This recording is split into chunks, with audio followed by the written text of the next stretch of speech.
Good evening, everyone. Welcome to Blacklogic.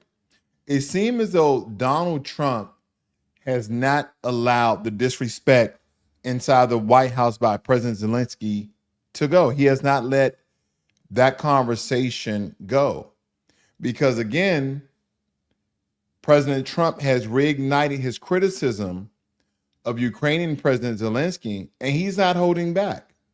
Trump took to the airwaves to blast Zelenskyy over continued U.S. support in Ukraine's fight against Russia. Now, he accused the Ukrainian leader of taking American generosity for granted and even suggested that under his leadership, Ukraine wouldn't be getting the same blank check treatment from Washington. This comes as the 2024 election season heats up and Trump positions himself as a guy who's going to end the war fast. But let's be real. Does he have a concrete plan, or is this just campaign rhetoric? Either way, it's stirring up a lot of, controversy between all of these nations who are essentially involved in this back and forth. Now, for you guys who may not be aware of the conversation that happened in the Oval Office, I just want to briefly give you a quick excerpt of what went down. Talking about the kind of diplomacy that's going to end the destruction of your country. Yes, but if you are not Mr. President, with respect, I think it's disrespectful for you to come to the Oval Office and try to litigate this in front of the American media. Right now, you guys are going around and forcing conscripts to the front lines because you have manpower problems. You should be thanking the president for trying to bring an end to this conflict. Have you ever been to Ukraine that you say what problems we have? I have been to. Come once. I've actually watched and seen the stories, and I know what happens is you bring them on a propaganda tour, Mr. President. Do you disagree that you've had problems bringing people into your military? We have problems. And do you think that it's respectful to come to the Oval Office of the United States of America and attack the administration that is trying to prevent the destruction of your country? A lot of questions. Let's start from the beginning. Sure. First of all, during the war, everybody has problems. Even you, but you have nice ocean and don't feel now, but you will feel it in the future. God bless. You don't know that. And that's, I'm telling you, that struck a chord because it's almost like an indirect dig or indirect attack at America, stating that everybody has issue when war starts. Well, you guys have these great oceans that people can't infiltrate navally, so they can't really get close, and you guys have a very, very strong air defense system, the best in the world. But he was stating and implying that Russia can feel the ocean, so they can attack from a naval standpoint. Again, there's some other controversy that in the Ukrainian language, he called J.D. Vance the B word, B-I-T-C-H, that he called them that. And they interpret it, and a lot of people have been taking the Ukrainian president's side and not understanding that you're coming to America for assistance. If these American bullies, these American chauvinist pigs, if these American aggressive white men are going to give you help, should have been a little bit humble? I'm just asking. I want to back it up just a little bit because he didn't have to go that route, stating that our oceans can be filled so we can be infiltrated by Russia, so we can go to war with Russia. Why even bring that up? And see, no one's pointing out some of the defamatory things that Zelenskyy said. Oh, well, he's going through a rough time right now. His country's at war. Yeah, you're supposed to be a decisive leader, and leaders know what personality, what energy they supposed to display with other world leaders when you need their help. Why would you go in there egotistical, and cantankerous about your position on national television in the country where you need support? It doesn't make any sense. Start from the beginning. Sure. First of all, during the war, everybody has problems. Even you, but you have nice ocean and don't feel now, but you will feel it in the future. God bless. You don't know that. God bless. You don't God know bless. that. You will not have a war. Don't tell us what we're going to feel. We're trying to solve a problem. Don't tell us what we're going to feel. I'm not telling you. Because I'm you're in no answering on this position to question. dictate that. That's Remember exactly what this. I'm not You're in dictating. no position to dictate what we're going to feel. We're going to feel very You will good. feel influence. We're going to feel very good and very You strong. will feel influence. You're right now not in a very good position. You've allowed From the yourself very- to be in a from very the very bad position, beginning and he of the happens war. to be right about From it. the very beginning of the war. You're not Mr. in a good Brown, position. I You don't was have in the cards right now. With us, you start having not cards. playing But cards. right now, you I'm don't. Yeah, very you're playing serious, cards. Mr. President. You see the little things like that when Donald Trump, he's just making an example. He said, you don't have the cards right now, meaning you don't have the leverage, you don't have the power, you don't have the military prowess, you don't have the military equipment, you don't have the military manpower, you don't have the cards right now. But instead of just listening, Zelensky's scared we're not playing cards. I mean, I can take it both ways, but nonetheless, if I'm coming to you for help, believe me, there's a great amount of BS I'm going to take so I can get what I need so I can save my country. That's just me. Maybe you guys are different. Have the cards right now. With us, you start having not playing cards. But cards. right now, you I'm don't. very Yeah, you're playing serious, cards. Mr. President. You're I'm playing very cards. serious. You're I'm gambling the with the president lives of anymore. millions of people. You think- You're gambling with World War What do you- III. what do you You're think about? gambling with What do you World think War about? III. And You- what you're doing is very disrespectful to the country, this country. I'm- It's with back all to you. respect to your Far country. more than a lot of people said very they respect. should Have have. you said thank you once? A This lot entire of meeting? times. No, in this Even entire meeting, today. have you said thank you? Even today. You went to Pennsylvania and campaigned for the opposition in October. Offer some words of appreciation for What- the United what States are of you America speaking about? and the And people have been having quite a bit of fun with this. I've seen all sorts of AI created videos. I've seen where Zelensky punched Trump. And recently, I don't know if you guys have seen this. This is kind of funny, in my opinion.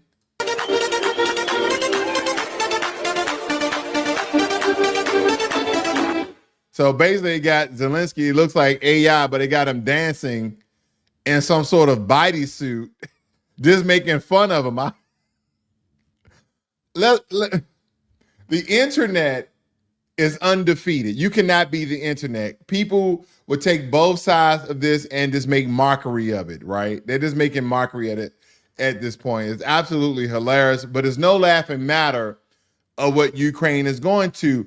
So the UK Prime Minister Starmer, I guess he's trying to come to the rescue because Starmer is trying to position himself as the peacemaker in the Ukraine conflict. Now, during a very high-profile meeting, he laid out his strategy to bring an end to the war, emphasizing the need for a coalition of Western allies. Now, Starmer's plan focuses on military de-escalation, economic rebuilding, and security guarantees for Ukraine, none of which can happen without the U.S. backing. He also took a subtle jab at Trump, stating that long-term peace requires long-term commitment, not just campaign slogans. Now, the question is, will Washington buy into his vision, or will this fall on deaf ears? I mean, what is Starmer talking about? We've already given $350 billion. And that's the amount that we can actually track. That's the amount supposedly on paper. So what do they mean a long-term commitment? You guys waited 3 years and a half to get involved in all these deals of trying to save Ukraine. America has been there from the very beginning. Where have you guys been? Where has the UK been?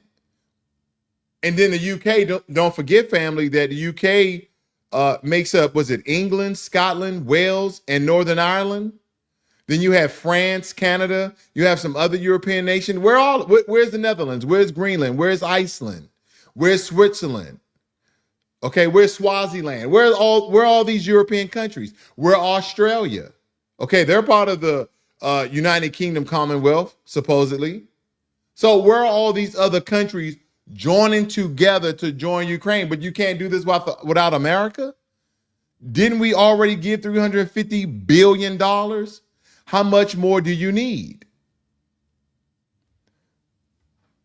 Now, the UK Prime Minister Starmer, in his recent push for Ukraine peace deal, and he's urging that we cooperate. But at the same time, he's talking about de-escalation. But during a press conference, he was stating that we should back Ukraine with troops on the ground and jets in the air. I'm paraphrasing. But he wants to take a hardline stance against Russia while present as a diplomatic move. It signals growing European fatigue with the war, potentially pressuring the U.S. to scale back military aid, which again could be a shift that could leave Ukraine in a weaker position. But adding to tension, Starmer, UK Prime Minister, perceived disrespect at the White House, where he refused to sign a crucial minerals deal with the U.S., further suggests that the UK is prioritizing European interests over transatlantic unity. Now, this snub was more than economic. It sent a very clear diplomatic message that Britain is charting its own course on Ukraine. If European allies pivot towards peace talks, America may reconsider its unwavering military aid, weakening Ukraine's position and potentially emboldening Russia to stall negotiation. Now, this fracture in Western unity could shift the balance of power altogether, forcing Ukraine to accept less favorable terms while allowing Putin to exploit the divide. Now, the Prime Minister of the UK, Starmer, frames his plan as diplomacy.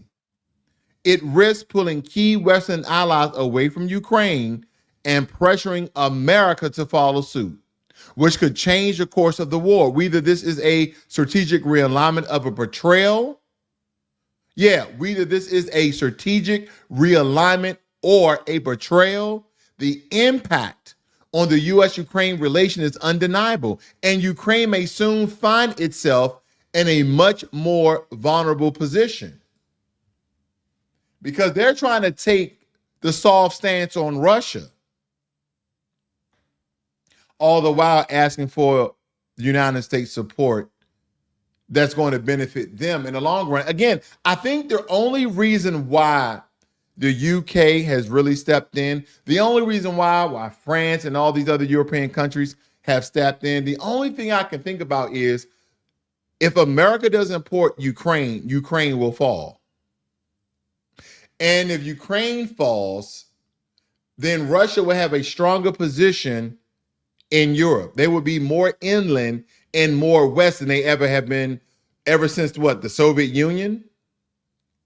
So again, I might pop up a map here as we continue on because I think it's very intriguing that we see the positioning of what I'm referring to.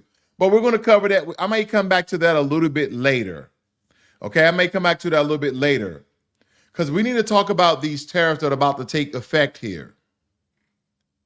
Trump's economic policies are coming back with a vengeance because President Trump announced his proposed 25% tariff that will kick in tomorrow with no delays, no negotiation. The move is aimed at bringing manufacturing jobs back to the U.S. and curbing trade deficits. But of course, the many critics argue it's going to hit American consumers and businesses hard, leading to price hikes on goods from cars to groceries. And there's been some Republican lawmakers already voicing concerns, calling this a reckless economic gamble. So again, this is a very bold strategy, or this could be somewhat of a self-inflicted wound. And we're gonna find out pretty soon here. Things are going to, once these tariffs are imposed and executed, we may see rises in prices on the shelves in the next week or so. And unfortunately, this is going to hurt all Americans. It doesn't matter what economic status you are at. It's going to hurt all Americans if the strategy that Trump is doing does not work. Everything he's been doing inside of the White House, in my opinion, from what I can tell, has been very strategic, very aggressive, and a lot of it has been working. Joe Biden was very, very different. Joe Biden seems as though he was very soft on, international affairs and trade and tariffs and taxes when it comes to other countries, but not for the American citizens. So again, we're going to see how this plays out. But these tariffs are going to take effect tomorrow. I thought they was going to take effect today, but they're taking effect tomorrow. So again, if this strategy doesn't work out, look out for a lot of our products and services to rise quite significantly. You will see the difference. You may even feel the difference. Now let's talk about RFK. He's back on the scene. You know, he just became head of HHS, and he's making waves for all the wrong reasons, because his decision to block public comment on major policy proposals had left many in the healthcare sector fuming. They're upset. They're mad because the move effectively cuts out providers, patients, and experts from weighing in on regulatory changes that could directly impact them. And they're stating, and critics are saying, this is an authoritarian approach that undermines democracy, while his supporters argue that it's just cutting the red tape to speed up decision making. Either way, it's creating serious tensions. And I want to know if you guys agree, because again, he has the backing of Donald Trump so far, and he's just really taking a play out of Donald Trump's playbook. He's just using one of the strategies that Donald Trump is using. You don't have to comment. You don't have to make any proposals. I'm going to make these changes. You're not going to have a say so. That's what's going on right now. Yeah, because again, he has blocked the public comment on major policy proposals. He said, I don't care what you guys are saying. I came in here with a mission to make America healthy again, and that is exactly what I'm going to do. That is exactly what I'm going to do. Now, a senior official has confirmed that the United States is pausing its offensive cyber operation against Russia. What? We're going to stop attacking Russia via virtually? We're going to stop our cyber attacks? Because we were doing a lot of countering of cyber attacks because Russia was doing the same thing to us. But now we have paused our offensive cyber operations against Russia. And the shift comes as the Biden administration reportedly reevaluates its cybersecurity strategy. Now, a lot of the analysts say it's a smart move to reduce global cyber tensions, while others fear it leaves the U.S. vulnerable to Russian digital attacks. And I guess the question is this a strategic retreat or a dangerous gamble? I wonder what is the footprint of destruction on a cyber scale that Russia has done to America? I believe those are the questions I have, because if they've wreaked more havoc on America than we have on Russia, should we stop our offensive operations against them? Or should we ramp them up even more? And I know during the time where we're in these ceasefire and peace talks deal with Ukraine, could that inflame the situation even more so?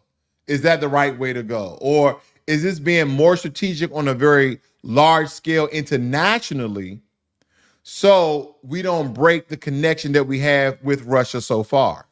Again, this is about saving lives. I hopefully people are understanding the bigger picture, because we can go back and forth with the drama between Ukraine, Russia, and America. But supposedly, according to Donald Trump, this is about a humanitarian effort in saving Ukraine and the people therein. Now, in a very interesting story, deep in China's lake, researchers have uncovered an ancient city. Now, this is absolutely real. This is not AI generated, absolutely real, completely untouched for decades. And what they're naming it is the Lion City. And this stunning underwater metropolis dates back to the Ming and Qing dynasty. Archaeologists say it's one of the most well-preserved submerged cities ever found, with intricate stone carvings and entire buildings still intact. The discovery is giving historians a rare look into a lost era of Chinese civilization. It's like a real life Atlantis. This is like a real life Atlantis. Like some of the pictures that I've seen. Let me show you guys a picture that I downloaded. Again, this is not AI generated. This picture here is not AI generated. It looks AI generated. I had to confirm it. But this is one of the most well-preserved cities that are underwater. We're talking about a real life Atlantis. This is real, folks. Now, it took me quite some time to wrap my head around it because when I'm looking at it, like, doesn't this look fake? Like, there's so many fake AI images of videos and pictures. Everything I see now, I question. But supposedly a lot of these archaeologists have stated this is a real thing. And to get into the story a little bit, here's some other closer images that they've taken pictures of. I mean, this is astonishing. This is 100% intact. Okay, that's the last of the pictures. But yeah, this is a real story. I don't know if this is sort of your thing, but this very, very intriguing. And last but not least, let's do this. Let's pop up a map of Europe so we can see how close Ukraine, Europe, Belarus, all these other countries, and how Russia may invade or may have positioning. Okay, look at this very quickly. Look at this very quickly. This is interesting. So Ukraine borders Belarus, Moldova, and then from there you have Poland, Hungary, Romania, Serbia, Bulgaria. Again, Russia is very, very close. Now, again, Russia is in this area here. I don't know if you guys can see me, but they're in this area here. Don't forget, Russia borders Ukraine. They're right here. Russia borders, let's see what else, Belarus, Lithuania, Estonia, Latvia.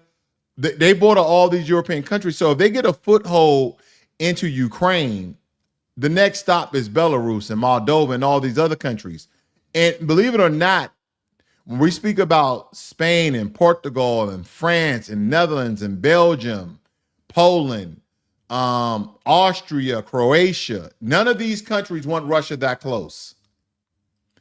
None of these countries want Russia that close. Russia is a very, very large, very, very large country. I believe they're the largest in the world by landmass. By landmass. So you go up here. Let me see if I can shrink this down. I want you guys to take a look at Russia. Look how big Russia is. Look how large Russia is. Now, a lot of this land supposedly is uninhabitable, but they still have a lot of resources in this very uncharted land. This is why Donald Trump wanted control over Greenland, or he wanted to have some sort of influence over Greenland. Let me tell you why. Russia, they right here in the Kara Sea, submarines, East Siberian Sea, submarines, naval ships, naval destroyers. They can come right around. They can come up to the Bering Sea and right here in Greenland. The only thing stopping Russia from an attack on America. Now, of course, we have a lot of inland and we have a lot of little small islands that have stopped them. We have a lot of natural land barriers and deterrents. But think about the strategicness of Greenland, not Iceland, okay, which is really green.